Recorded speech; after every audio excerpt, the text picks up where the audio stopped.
బయట ఎండలు మండిపోతున్నాయి. బయటికి వెళ్ళి వచ్చామంటే చల్లగా ఏదైనా తాగితే బాగుండి అనిపిస్తుంది. అలాంటి టైంలో అన్ని ఇంట్లో అవైలబుల్ ఉండే వాటితోటి సింపుల్గా చేసుకునే 2 రకాల జ్యూసెస్ చూపిస్తున్నాను. మీరు కూడా తప్పకుండా ట్రై చేయండి. ఫస్ట్ అయితే చెరుకుతో పని లేకుండా చెరుకు రసం ఎలా తయారు చేసుకోవచ్చో చూద్దాం.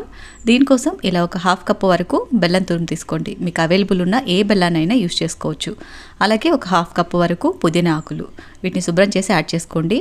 నెక్స్ట్ 1 ఇంచు వరకు అల్లాన్ని చిన్న ముక్కలుగా కట్ చేసి వేసుకోండి. అలాగే ఒక 1/2 లెమన్ జ్యూస్ని కూడా యాడ్ చేసుకుని 5-6 ఐస్ క్యూబ్స్ వేసేసి 1/2 లీటర్ నీళ్లు పోసి వీలైనంత మెత్తగా గ్రైండ్ చేసుకోండి.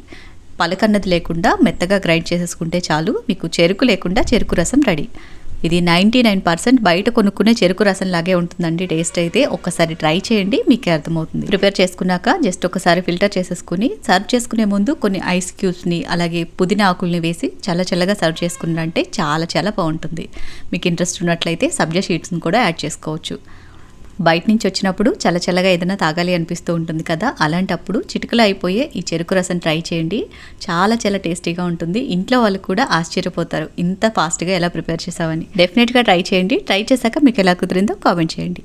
అండ్ నెక్స్ట్ వన్ వచ్చేసి సపోటా మిల్క్ షేక్ అనమాట. సపోటా మిల్క్ షేక్ ఆల్మోస్ట్ అందరికీ తెలిసే ఉంటుంది. తెలియని వాళ్ళకి యూజ్ అవుతుందని షేర్ చేస్తున్నాను.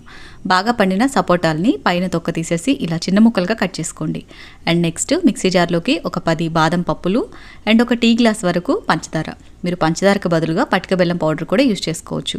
తర్వాత కట్ చేసి పెట్టుకున్న సపోటా ముక్కలు అండ్ ఒక 1/2 లీటర్ కాచి చల్లార్చి ఫ్రిడ్జ్లో స్టోర్ చేసుకున్న ఫుల్ ఫ్యాట్ మిల్క్ యాడ్ చేసుకోండి. చిక్కటి పాలతో ప్రిపేర్ చేసుకుంటే మిల్క్ షేక్ టేస్ట్ కూడా చాలా బాగుంటుంది.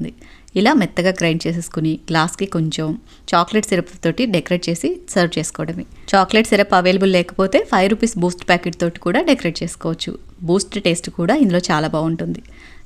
చల్లగా ఐస్ క్యూబ్స్తో సర్వ్ చేసుకున్నారంటే ఎంతో కమ్మగా ఉంటుంది. ఎండన పడి వచ్చిన వాళ్ళకి చాలా రిలీఫ్గా ఉంటుంది. మీరు తప్పకుండా ట్రై చేయండి. వీడియో నచ్చితే లైక్ చేయండి. ఇలాంటి మరిన్ని వీడియోస్ కోసం సబ్స్క్రైబ్ చేసుకోండి. Thank you for watching. మరో మంచి వీడియోతోటి మళ్ళీ కలుద్దాం.